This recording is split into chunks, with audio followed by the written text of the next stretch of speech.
Former First Lady Jill Biden's ex-husband has been charged with killing his wife. Quite a romantic, this guy, it seems like, right? Yes. He was persistent. Yes, very. That's Linda Stevenson speaking with Inside Edition in 2020. The 64-year-old was found dead in her Delaware home in late December. After a weeks-long investigation, police say they found evidence of foul play.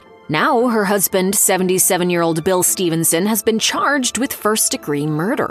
Her cause of death is unknown as of the making of this video. She was found unresponsive following a domestic dispute call. Bill is being held on $500,000 bail. Jill Biden divorced Bill in 1975 after 5 years together.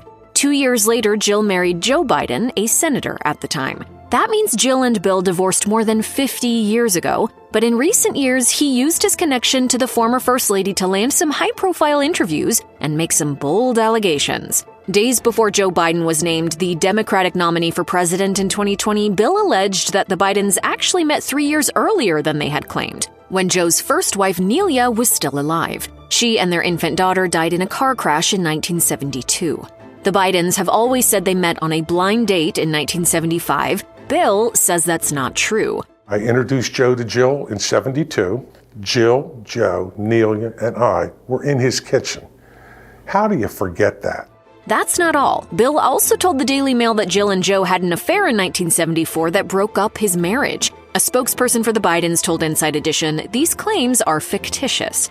Once Joe was in the Oval Office, Bill continued making claims against the Bidens. In 2023, he alleged that Joe's younger brother once threatened him following a dispute with Jill over a piece of property after their divorce. Frankie Biden of the Biden crime family comes up to me and he goes, "Give her the house or you're going to have serious problems."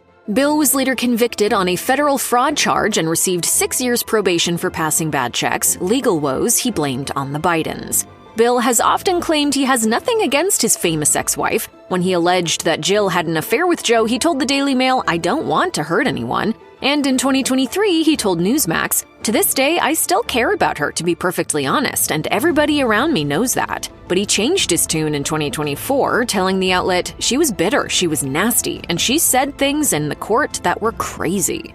Well, my take is the only take that can be taken seriously, to be perfectly honest. Bill gushed about his relationship with Linda in their 2020 interview with Inside Edition. She was sitting across the bar with a common friend, and I said, "Is that Linda?" And he said, "Yes." And from that day on, we've never been apart. According to the New York Post, Bill has been unable to make his $500,000 bail and is being held at the Howard Young Correctional Institution in Wilmington, Delaware, Joe Biden's childhood home and home base for much of his adult life. Linda Stevenson ran a bookkeeping business, according to her obituary, which drew attention before Bill's arrest because it did not mention him, ABC News reported. The Bidens have yet to comment on Bill's arrest as of the making of this video.